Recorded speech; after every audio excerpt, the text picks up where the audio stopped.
ஆண்டவராகிய இயேசு கிறிஸ்துவின் நாமத்தினாலே உங்களுக்கு என்னோட அன்பின் வாழ்த்துக்கள். இன்றைய நாளின் தியானத்துக்காக தேர்ந்து கொள்ளப்பட்ட வேத வசனம் எஸ்தரின் புஸ்தகம் 4வது அதிகாரம் 14வது வசனம்.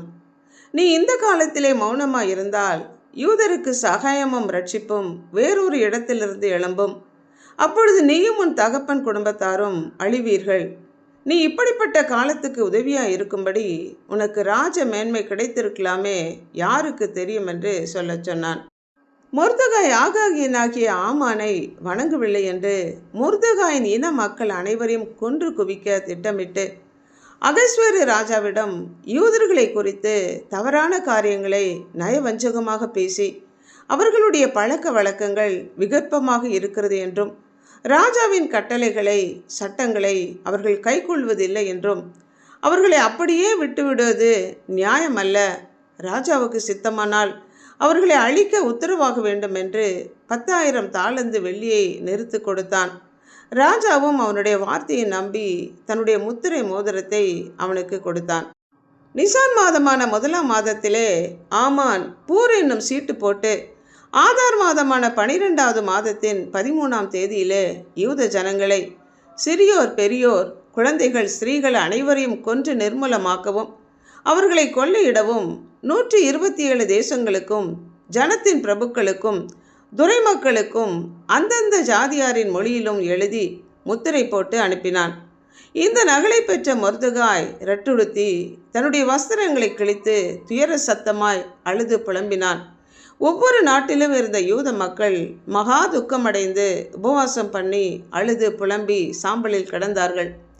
இந்த காரியத்தை பட்டத்து அரசியாகிய எஸ்தருக்கு மொர்தெகாய் தெரிவித்து ராஜாவிடம் இதை குறித்து விண்ணப்பம் பண்ண வேண்டும் என்று சொன்னான். நீ ராஜாவின் அரண்மனையிலே இருப்பதனால தப்பித்து கொள்ளலாம் என்று எண்ணாதே.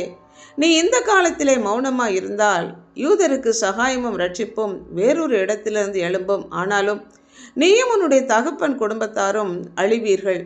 இப்படிப்பட்ட காலத்துக்கு நீ உதவியாக இருக்கும்படி ராஜ மேன்மை உனக்கு கிடைத்திருக்கிறது என்று எஸ்தரிடம் மொர்தெகாய் சொன்னான்.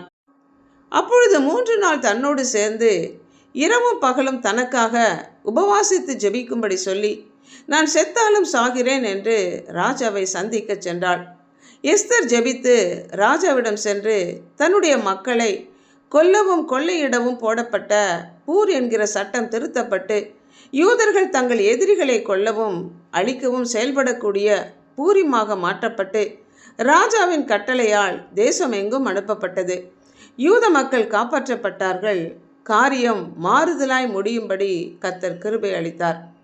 எஸ்தர் ஜெபித்து திறப்பிலே நின்று தன்னுடைய ஜனங்களுக்காக ராஜாவின் முன்பாக நின்றது போல நாமும் நம்முடைய தேசத்துக்காக நம்முடைய மக்களின் ரட்சிப்புக்காக ராஜாதி ராஜாவின் முன்பாக நிற்க அழைக்கப்பட்டிருக்கிறோம். ஜெபிப்போமா.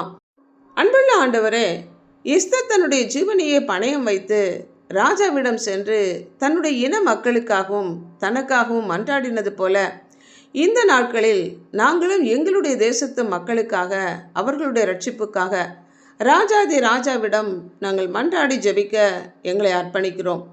தேசத்தை அழிக்காதபடி திறப்பிலே நிற்கிற ஒரு மனிதனை நான் தேடினேன், ஒருவனையும் காணேன் என்று சொன்ன தேவனுக்கு முன்பாக எங்களுடைய ஜனங்களுக்காக ஜெபிக்க எங்களை அர்ப்பணித்து இயேசு கிறிஸ்துவின் நாமத்தினால் ஜெபிக்கிறோம் பிதாவே. ஆமென்.